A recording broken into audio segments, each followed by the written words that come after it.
Hello, I'm Jeremy Rivera, your unscripted podcast host. I'm back again with Tom Malesic.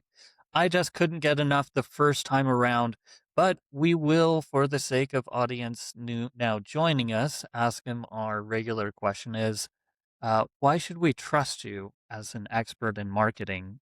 And then we're just going to go wherever it goes. Fair enough. I'm Tom Malesic. I'm the founder and president of Easy Marketing. And you should trust me because I've published multiple books on marketing. Um, this is my 30th year, which sounds insane to say, in digital marketing, and my 29th year with Easy Marketing. So I think we've helped, probably 2,600 small businesses over that period of time, and we're just really great at small business marketing. And you can go just Google me and read the Google reviews, and you're gonna be like, "Oh, definitely talk to this guy."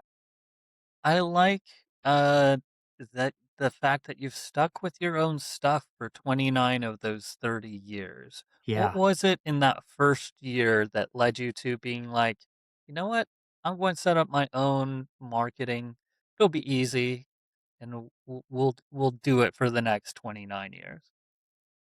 So, you know how like a lot of founders have that like crazy origin story of that it just seems so absurd. You're like, "No way did that really happen to you."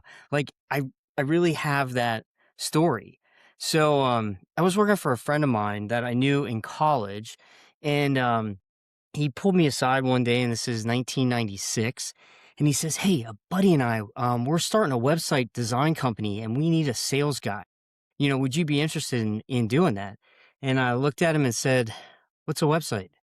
And and then he took me down in his little like grungy basement on his like super slow computer, the 14.4 baud modem, and it made sound, and then it said, "You've got mail." He pulled up a local hotel on it. He goes, "Do you think you could sell this?" And I'm like, "Yeah, I could sell that." And so I was working for him for a little while, and then I went to a prominent business in the center of our little town. And she said, "Tom, I want to buy two websites from you." And I go back and I tell the owner of the company, "Great news! I just sold two websites." And he goes, "Why the heck would a jewelry store buy two websites from you?" And I said, "Well, for starters, first they're going to buy a regular website for their business, Sharp Jewelers." And I said, "They sell this lesbian jewelry, and we're going to build a website called Pride Jewelry, and they're going to sell little pink triangles and rainbow flags." And he said, "I don't think we can do that." And I go, "What do you mean?"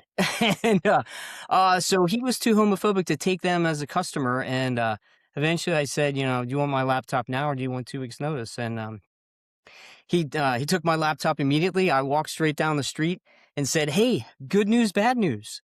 The bad news is he's not going to take your business. The good news is I just started my business 35 seconds ago, and I'd love you to be my first customer." And she goes, "Same price?" "Yep." And then she said, "Well, you were going to do the work anyway, right?" "Yep." She goes, "Done."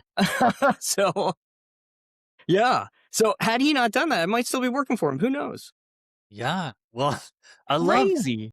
I love hearing SEO. I think I'm going to do an extract and just call it like SEO villain origin stories. Yeah. And because all of these folk, like I fell into SEO because of a customer support job. I was working at a customer support line for a hosting company for realtors. And we had a policy of you do not hang up the phone until they are done. Whatever their problem is, you stay on the phone until their problem is solved. Okay. And I love that policy, but they kept asking, "Jeremy, how do I rank better on Google? My website isn't showing up. I'm not selling any homes because of this website." And so, in attempting to go, they gave us like a paragraph of like, "This is SEO." I'm like, "This is Oh, SEO? This is SEO." Like, that's not SEO. That's like one sentence that I can't, like, so I started digging into, everything that was available at the time, John Henshaw, reading AJ Cohn, got a copy of the SEO book, Aaron Wall, Matt Cutts, I followed uh-huh. him on Twitter. I Yeah. I I made the foot and mouth Twitter handle at the time and just ask stupid questions and put my foot in my mouth all the time and had to learn SEO for my day job. And jokes on them because I ended up taking over their, 9-person marketing department after 2 years. Right. And so really jumped up quickly to from just learning SEO to leading a team of 9 SEOs with 1,000 hungry realtors. Um, And realtors are hard. Like, Realtors are really hard. hard. Yeah. Yeah, so, that was definitely, that villain origin story moment. Yeah, I think so many small business owners have that, right? It's I think I can do it better than my boss. I'm just going to do it on my own. And whether they're successful or not, isn't necessarily the issue, but they just jump out and do it, right? If you don't have that extreme fear of failure, you're willing to step out and do something on your own. Yeah, it took me despite taking over that marketing team, it took me another 3 years to take on my first truly freelance project, and it was, a Riverside tailor. I bartered with him. I said, "I'll get you to be the number 1 ranked tailor in Riverside, California, if you give me a suit." And he said, "Jeremy, you have a deal." Yeah, exactly. Yeah, I'll take that deal. Um, he still I hope it ranks was a number nice suit. 1. My suit doesn't still fit. I still have the jacket, but, Okay. Yeah. Have you outgrown your pants? yeah, just a bit. And he's in California now. I left the state, so I can't exactly take him back. Yeah. Yeah, I just love working with small business owners, right? Because we're all this high level of risk taker, and generally the business owners we work with have some level of like scatteredness, right? Like they're just like go go go go go. Great, you So take many this on. I'm hats. out. I'm over here, and I just love that personality type of like they're just gonna make it happen. They don't know how, but they're willing to take a chance and they're gonna make it happen. Do you think that AI skills and capability are unlocking more or just adding new different hats for people to wear? Yeah, they're just adding more hats, in my opinion. There's just so much more that you can potentially do, and I almost see the small business owner in two categories. Like I see some that are just like, I'm just going to do that myself, right? Because they have that initiative, but I think that's the small majority right now. I think the big majority is it still lives in the yeah yeah. Can you just do that for me? Camp, right? At least that's my core customer. I think maybe the bigger the business becomes, right? Once you're doing, you know, 10 million, 20 million, like you have enough internal resources that are doing that. We tend to work with smaller businesses that they don't have that internal resource. They just want to kick it over to us. So What are some of the internal automations, the processes that were just, okay, I gotta check this off. Okay, I gotta log into WordPress and I gotta update all the plugins and I need to go and update these meta titles and write these meta descriptions. What's the rote stuff that you have found processes to shortcut, automate, semi-automate, or delegate?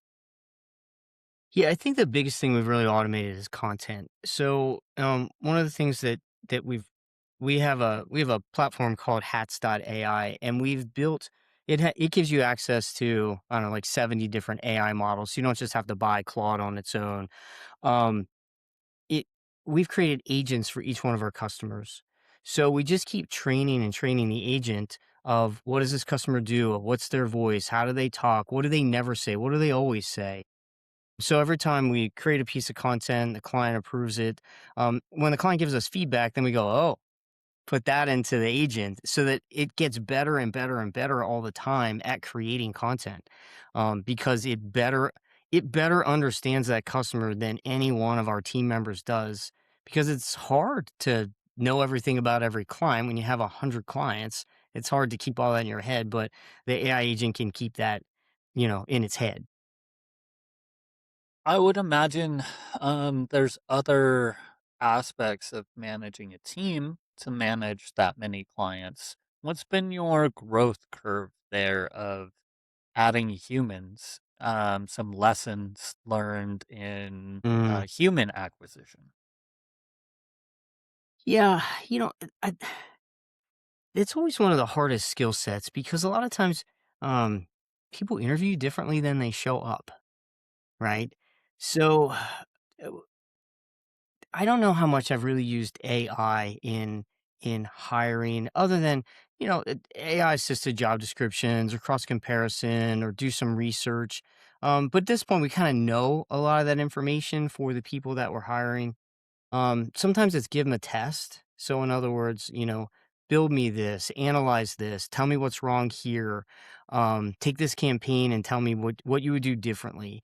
Um, so we try to do that kind of stuff within the hiring process, and it's hard. We all have mishires in it, and we have a lot of employees that have been here a long time, which is nice. But then it's frustrating when you have a couple mishires in a row. They're like, right?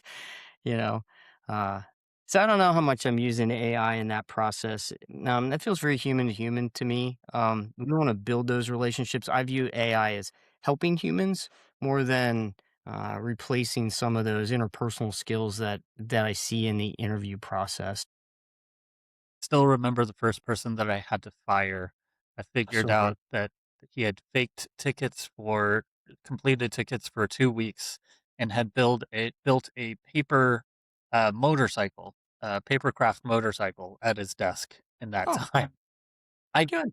I could only be so mad because he had been I worked for like, our company got bought by a corporation, and I asked to elevate him to a senior position, and they stalled on the paperwork for 6 months, so he got bitter, and, like, went from being a rock star to, you know, not caring at all. So, Yeah. Yeah, keeping people aligned within their position and keeping them engaged is always hard. We do that in a couple ways. We run on EOS, the Entrepreneur Operating System, and I'm actually an EOS implementer, so I teach other companies how to do this. But that people component is how do we make sure that we have them engaged in regular weekly meetings where they get to solve problems, right? Because there's nothing worse than being a team member and you see all these problems, you can't do anything about it. Right, so we want them to not just identify problems, but be part of the solution of those problems, right? Because, that your manager can't see it all because they're not you, right? They don't see the problems. So the better that every team member can elevate something they see to be a problem to be a solved problem, the better, right? And then it really comes back to, if we just want to stay on this team member thing, is it comes back to core values, and I used to think, "Oh, man." Jeremy, I thought core values are just a BS kinda thing. Great, yeah, you just write 'em down, who gives a crap? Like, if people talk about them, like, "Oh, whatever." Like, stick them on the wall, who cares? Like, waste of time to do, and then the more I realized that core values are your culture, and learn how to create good core values that are meaningful to the team member so that when you're saying this is the person who's successful in our company, not they're good at their job, but this is who they are as a person. um, and when you have a whole company of the people that are who you are, when you hire the wrong person who isn't who you are, man, that person sticks out like a sore thumb. Like, we had a project manager one time that we hired, and she said something like, "Boy, Tom, I got to cover my ass." I was like, "Oh, so we don't really embrace the core value of easy to work with, happy to help, right? Like you're not happy to help, you're just trying to cover." Like, you got to go. like, you know, and nobody else liked her, and it was probably that reason, right? So it's in every company has their own culture. The goal is to figure out what your company culture is and how do those people kind of align to that. And that's a game changer. I think when companies can really master culture, the better. And nobody's perfect at it. Like, do we make mistakes? Yeah, I'm sure we do over and over again. But at least you have the intention, and everybody knows the culture, and everybody can say the core value and give an example of it. And we reward on core values, right? So, like, we pay out bonuses, and everybody gets to once a week we have a core value shout out, right? So the person that gets to nominate somebody for the core value, they get an Amazon gift card, right? So It's fun. I think that's important, especially like, because as you add, scale is the enemy of humanity, in my perspective.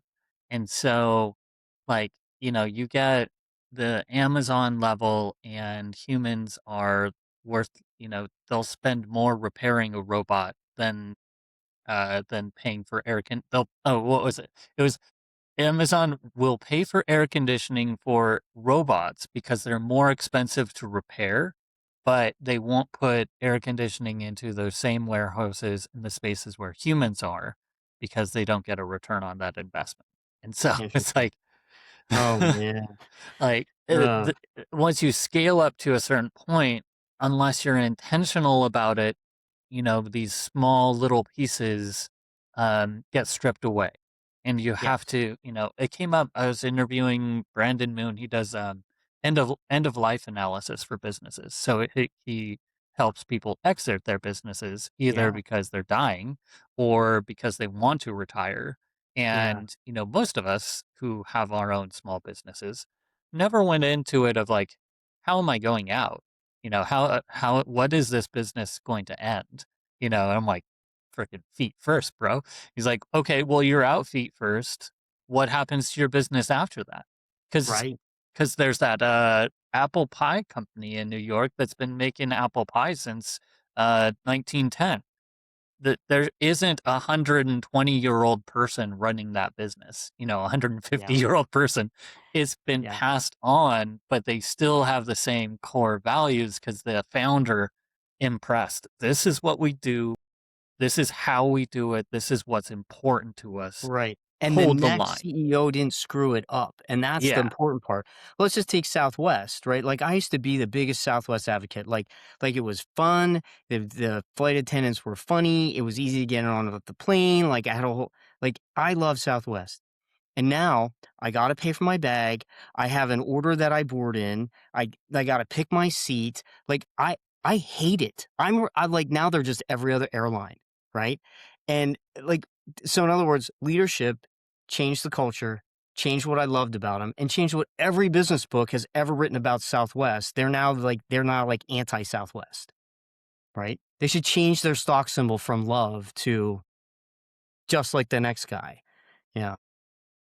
I think it's just like maintaining the humanity, and I think for me that's kind of my mission of like why I'm doing so much podcasting, and I've integrated it into other aspects of my SEO work Yeah. where it's interview centric. Like I was working with Timothy Jackson. He does like agentic agency here in Nashville, but we were working together on, it was permacast walls in Florida, and I interviewed the CEO and the guy that actually installs, and between those 2, I could only use half of the content for the marketing side of things because the CEO said a bunch of stuff that, shouldn't, isn't marketing friendly, or just the way that I understood it, but didn't turn into marketing copy.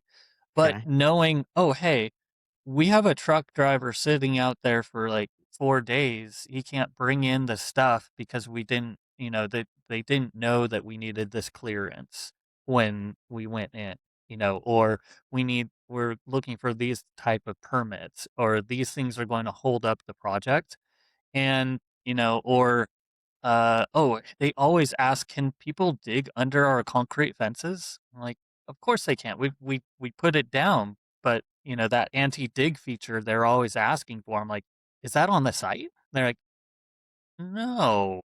Well, Ah, if everybody is asking for it but and it's not on the site, that's a problem. connect connect the dots. Yeah, I think a lot of times you don't, like, you make these assumptions in your business, right? Because you have the hardest business to market is your own business, right? Because you get these blinders on. And I always tell people when they first start, I said, in the first 90 days, you're gonna be more valuable to us than you can possibly imagine because you see all the stuff that we do that you're like, "Why do you do that?"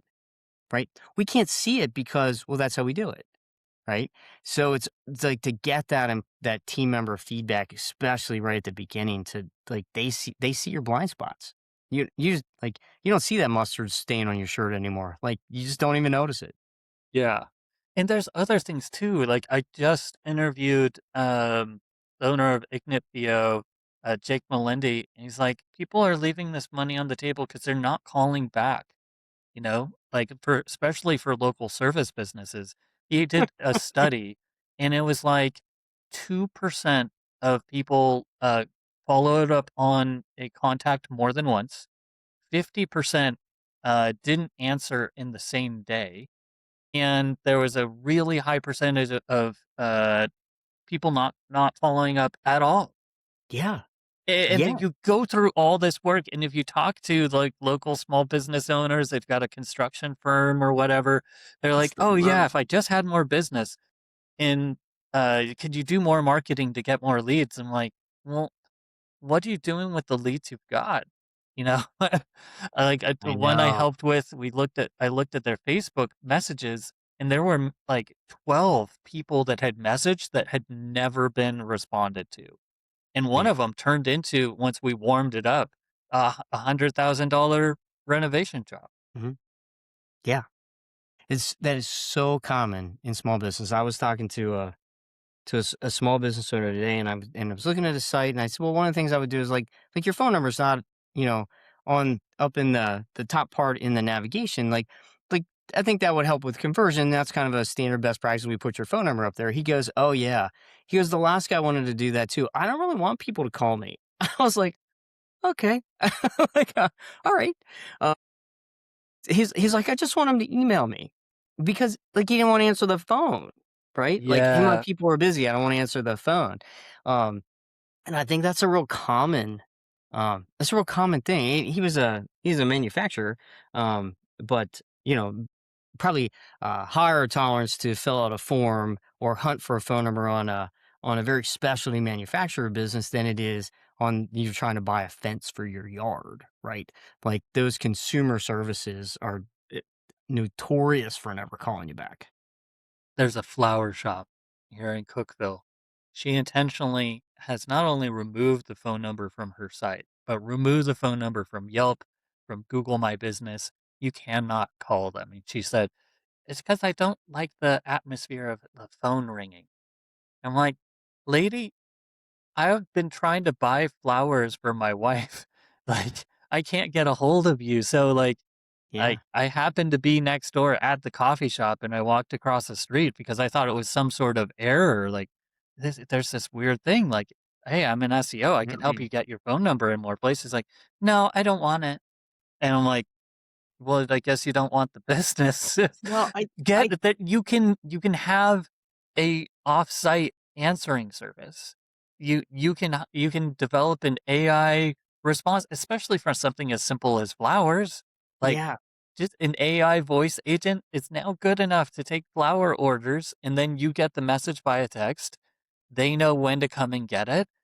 And you know how much they're going to pay when they get there. Like, what? Why would you do that? Yeah. I think too every business owner kind of has their, let's call it, their ceiling or their limitations of where they want to get to in their business, or your comfort level. And I think a lot of times businesses get to the where they're comfortable and they're making enough money and they're putting enough money in their pocket. Like, do do I really want the headache of more, or is what I got good enough? Right. So I think a lot of times as marketers, those businesses sometimes are a little more frustrating to us because we see the cool stuff and the way their business can grow. But sometimes that's not really what they want. And that's okay too. Right. Like, you have a business, and a lot of times we have a lot of lifestyle businesses, right? The smaller your business is, the more it's a lifestyle business, like that it doesn't really run without you, and you're just kinda happy with the money you're making. Yeah.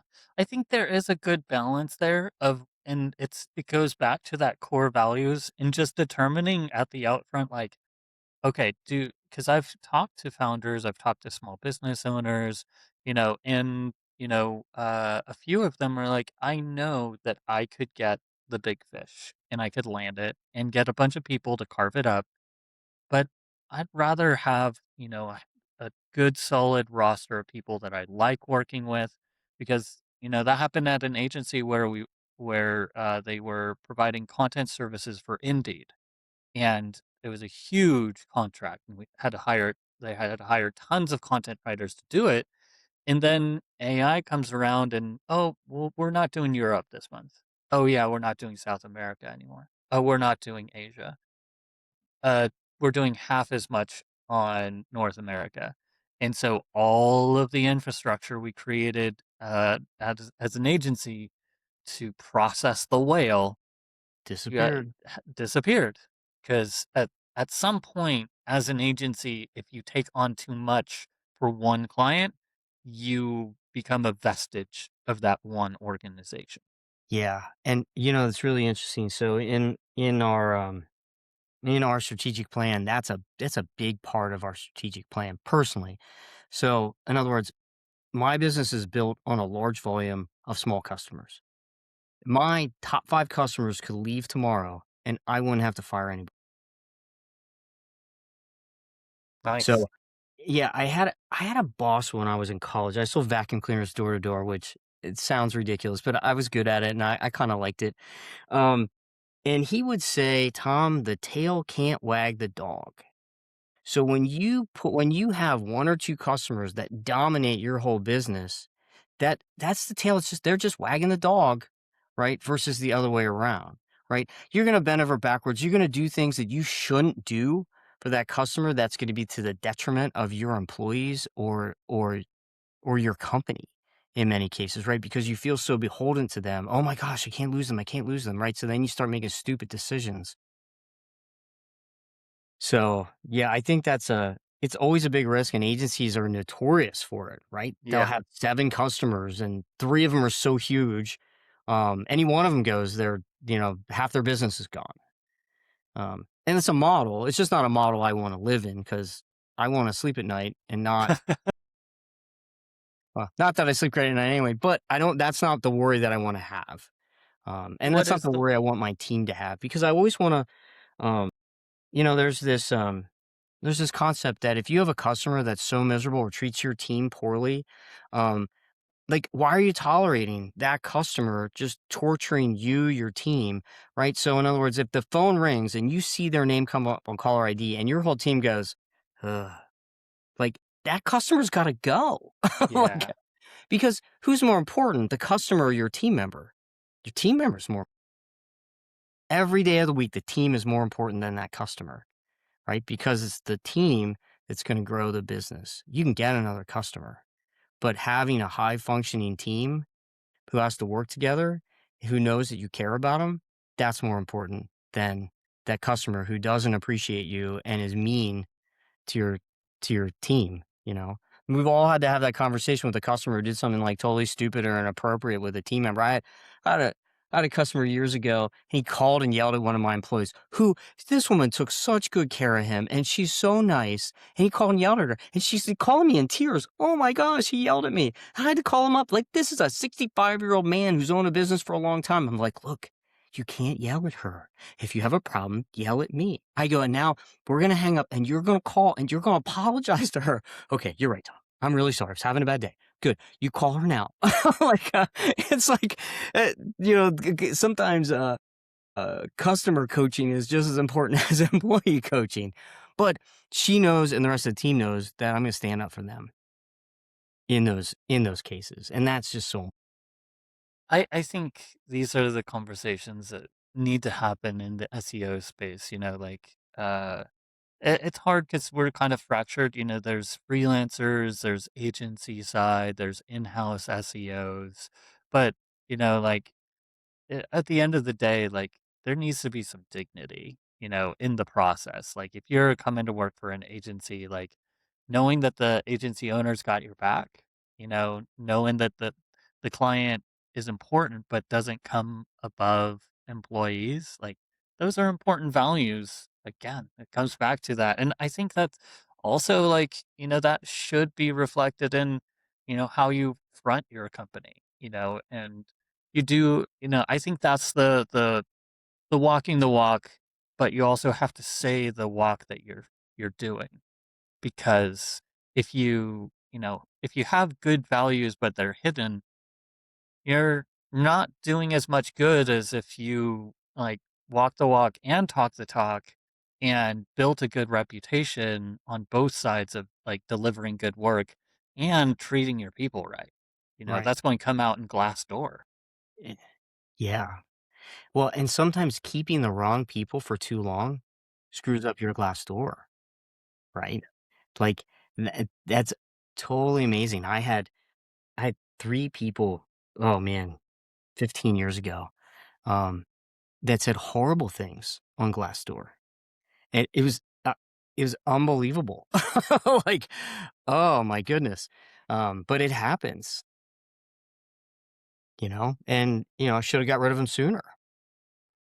One, that's the thing with employees. You have 1 or 2 toxic employees, and boy, it really messes up your culture. I think it takes like 10 great people to 1 person who's negative and toxic to destroy the culture, right? Yeah. uh, Toxic is way more noxious than like Yeah. really good employees. It's crazy. Right. Well, like the guy you were talking about. Like, why should he put effort in? Everybody else now sees that guy not putting effort in. Why should they put effort in? This guy's Yeah. still getting a paycheck to do absolutely nothing. Right. Right. So now he brings the whole group down because they watch our tolerance for that behavior. And that's a problem. Right. And as a leader, sometimes really hard to get rid of that, like to make that change, Yeah. like super hard. Um, but you gotta do it, you know? What's the phrase, "Hire slow, fire fast," Yeah, that's you solid. know? Solid. And I think it also goes to kind of the authenticity and the value of humans right now as so much AI slop gets put out there right now. Like people are, hungry for genuine human conversation. They would much rather, get somebody who's authentic and not super polished as like a cold sales call person rather than an AI bot or another spam email. Yeah. And I think we've become, especially since COVID, we've become so comfortable with just send an email. Don't call them. Just send an email. Or uh it always bothers me when I'm on a Zoom or Teams call and they don't have their camera on. Like I wanna have that connection because how it would have been before is you would come to my office or I would have driven to you, right? For most of our customer base was very local, and then it started to become further out and further out. And the only way you really get that human connection is this video feed, right? And then no, most people are pretty good at having the camera right in front of them, but some people do this, right? Their cameras, they're looking at you, but their camera's off to the side, and it's like, "Oh, come on. Like, let's fix your camera." A lot of times with new team members, we'll even, we do coaching on how you appear on camera, right? Like, how much of the box are you taking up, right? Like, this is your window of how everybody sees you, and that's so important, and if you're just, like, a little head way down in the background or your background's terrible, like, oh, like like, my desk is a clean surface, but it wasn't before we got on this call, right? And I cleaned it up so that on camera, it would be fine. You know, it's it's like having somebody come into your house and you got, like, dirty dishes every place, you know? Yeah, yeah. It's funny because it's one of the challenges of remote, and like remote, hybrid, local, in office, as a small business owner. I'm sure you've navigated that as you've, grown over the years. So interested to hear, what your experience has been. Is it, do you have like a legit office space? You now yourself work out of your home? Does your team all work distributed remotely, same community? And, how do you instill core values while you're, working with somebody remotely? It it's exponentially harder, right? Well, in many ways, it's harder. In many ways, it's easier, right? So the office drama is less because nobody's walking around stirring up the drama. Nobody's going out smoking by the trash cans, gossiping. Like that's less, right? Um, but it's harder to foster more team stuff. So when COVID hit, we sent everybody home, and and we already had some people who full-time worked remote, like, they weren't local to us, but I have an 11,000 square foot office building that, um, on a regular basis, there are 3, maybe 4 of us in the whole building. I now rent my conference rooms out, which I'm renting today, like, because nobody wants to come back, but it also gave us the ability to, 1, figure out how do you manage a fully remote team? Right? And how do you change your meeting cadence so that you do have that face time with employees? So it's more intentional and it's a little harder from a management standpoint. So also let us hire people all over the country and quite honestly, all over the world at this point. We have some great team members in the Philippines. We have a great team member in India that we never would have tried that before. I wouldn't even try to hire them outside of my little town. And your talent pool in your little town sucks for digital Yeah. marketing, right? Yeah. But now I can hire. We just hired another SEO person out of Florida. I think she's in right, and like, I can. It doesn't make any difference if they're in Pennsylvania or they're in Florida or they're in Las Vegas. It does not matter. My friend, Michael McDougall in Nashville, he uses a co-working space, and which is like a good half solution, because then he's got his, the meeting room he can go into.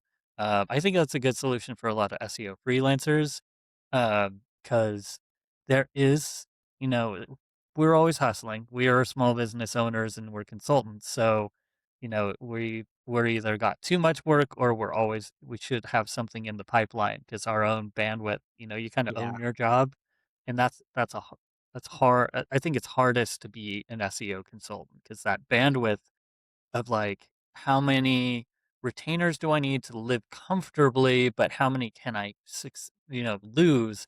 It's like an agency, but at a smaller scale because it's right. it's just your work. So, like Right. Yeah, it's definitely hard being a solopreneur, right? Because you have all the distractions, because you're your worst boss, right? So because if your time management skills aren't phenomenal, if you don't have the ability to focus and push everything else out of the way, you're not going to get your work done. You're not going to make that sales call. yeah. And I think that makes it, I look at the solopreneur customers we have, and that's hard. You start to hire a couple employees, now they're kinda holding you accountable because you have to be ahead of them to give that they have enough work, right? Yeah. And then you feel guilty if they don't have enough work, Yeah. plus you're losing money if they don't have enough work, like, I pay you regardless. So, um, yeah, I yeah, guess just that's that this. focused energy is so important, and I will say that I do feel that our team has just done a phenomenal job with being focused at home. Some people struggle with it, but for the most part, people are really good, right? And you kind of know who you have a problem with, right? Because we use Teams, and if I call you on Teams and you don't pick up right away, um, and if and you call me back and you go, "Oh, I was just in the kitchen getting a cup of coffee." If that happens frequently, it means you're never at your desk, right? You start to figure out who's always on it and who's not. As we kind of round out the interview, is there anything else in the SEO and marketing space? Usually I'm talking, far more about like on the front end and thinking about clients, but anything else that comes to mind, 30 years of experience in an industry, like anything else, that would be of value to somebody that's just starting out. Yeah, I think when you're just starting out, like it's hard to figure out maybe what direction you want to go. So I'd say just be really open-minded. Like try lots of things. So you might end up within a specific niche, you might not. You might develop some great referral sources that kind of feed you leads. And I'd say just be really open. Be open to being lucky, right? That I especially at the beginning, like the more stuff I did, the luckier I became, and the more I recognized how lucky I was, the luckier I got, right? And, Yeah. it's kind of this own self-fulfilling prophecy, right? It's whether you think you can or you think you can't, you're right. So, especially just starting when you're just starting a business, there's all this kind of like fear, doubt, and worry. I think that I watch small business owners just gets in their head what it's called imposter syndrome. Like they gave it a name. Like Yeah. I hope nobody figures out I don't know what I'm doing, right? Even though you probably know what you're doing, but there's always so much to learn. And SEO it's just changing so rapidly. So I think a lot of times in SEO, like people feel like they're behind. Somebody knows more. And I sometimes I think that somebody knows more concept propels you to keep learning and experimenting, trying new things. So just give yourself a little grace and just keep keep going after it because it's that uh if you look at the kids you graduated from high school with, sometimes, like, the super smart kids who were, like, the top 10 in their class are, like, abysmal failures in business, right? Because once you're out of high school, it's not about being smart anymore. It's about putting the work in and being tenacious and figuring it out. Right? You don't have to be the smartest person in the room. I look at it like I never want to be the smartest person in the room. Like if in my company I'm the smartest person, we have a big problem. Like I want to hire people that are so much smarter than I am in their areas of expertise and just let now I'll be smart in the how do you run a good company area? How do you close good business? Right? So, figure out what you're really good at, and then it's just then I wanna hire around everything else. Like, at the beginning, I built those first couple of websites, and then, like, I I can't even log into WordPress. Like, I don't know. Like, so no, because if I did, like, that'd really be a problem. Like, You make a good point. At some point, your job is to find people that are better than you and surround yourself around those higher levels of talent. And, yeah. Yeah, it that's what is, makes it that's a huge success. What's, what is it? You're the sum culmination of your 5 or 7 closest friends, right? You're the average of them. So you take your closest friends and figure out how much money everybody makes, you're probably in the middle, you know? It's so uncanny, like, just do it for lots of topics, and, like, you're in the middle, right? You have friends that are, you know making a ton of money and you have friends that aren't really making any money, you're probably in the middle. And it doesn't matter how rich you are. It just it just keeps scaling, right? I guess that helps against the temptation of like trying to keep up with the Joneses. Um, So to wrap things up, I'm curious, is there anything new y'all are doing at Easy Marketing? Any fresh resources, anything you putting things out for customers or anything new in your workflow as kind of round up this I love the direction of this because it's totally different from our first interview. Yeah, well, I But figured you didn't want to rehash last time. yeah, So, no, the last time we're kind of external, but it's just kind of tapping back to the front. What have you been working on the front end? um, yeah, here's something that's like new. Are you starting to get customers that are getting these like demand letters that their sites aren't California something compliant? It's called SEPA. I don't remember what it stands for. You starting to get those? I haven't yet, but I've seen a couple of, warning signs here and there of certain regulations. First it was GDP in Europe. Yeah, an Your ADA. website is if you might get sued for a disability access on your site if any of your buttons have blue text on a yellow background. Uh, Yeah, the ADA stuff is like there's tons of rules. So we figured that out. We use a software tool to make the site compliant. But now we have that website consent, that little pop-up thing, you accept all or you want to make modifications. So you don't yeah. ever want to give them the decline button because you so don't want anybody to decline or you can't get any good metrics. So now we solved that problem last week, 2 weeks ago, right? I have a campaign going out right now to all of our customers of you should be aware of this. Here's what it's going to cost you to solve it.